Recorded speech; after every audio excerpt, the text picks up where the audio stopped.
ഞാൻ പൊടിയാണ്, തുരുമ്പാണ്, പറവകളേക്കാൾ ഞാൻ ബലഹീനനാണ്. ആര് പറഞ്ഞു? സൃഷ്ടിയുടെ മകുടഭാവമായി സൃഷ്ടിക്കപ്പെട്ട നിനക്ക്, സൃഷ്ടിയുടെ സിംഹത്തലയായി സൃഷ്ടിക്കപ്പെട്ട നിനക്ക് അധികാരമില്ലെന്ന് ആര് പറഞ്ഞോ?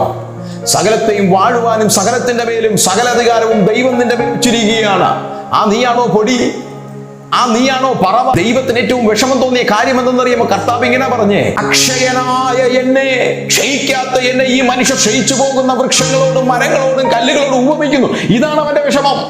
അതിന്റെ തേജസ്സും സ്വരൂപവുമായ നിന്നെ പൊടിയോടും സദൃശ്യമാക്കിയാൽ, പാറയോട് സദൃശ്യമാക്കിയാൽ നിനക്ക് എങ്ങനെ പിശാചിന്റെ മുമ്പിൽ നിൽക്കാൻ കഴിയും? എങ്ങനെ നീതിമാന്മാരുടെ സഭയിൽ നിന്റെ തല ഉയർന്നു നിൽക്കും? നീ കുറവുള്ളവനെന്ന് നിന്നെ കുറിച്ച് തന്നെ പറഞ്ഞാൽ നീ പിശാചിന്റെ മുമ്പിൽ എങ്ങനെ നിൽക്കുമെന്നാണ് ഞാൻ ചോദിച്ചത്. ഹേ ശുശ്രൂഷക, നീ പറയുന്നു ഞാൻ നീതിമാനല്ല, എന്നിൽ കുറവുണ്ടെന്ന്. ആ നീ എങ്ങനെ പിശാചിന്റെ മുമ്പിൽ നിൽക്കും? അതെ, സ്വയനീതി പിശാചിന്റെ മുമ്പിൽ നിൽക്കുവാൻ നമ്മളെ പ്രാപ്തരാക്കുന്നില്ല, പക്ഷെ അവന്റെ നീതി നമ്മെ പ്രാപ്തരാക്കുന്നു. മനസ്സിലാക്കുക.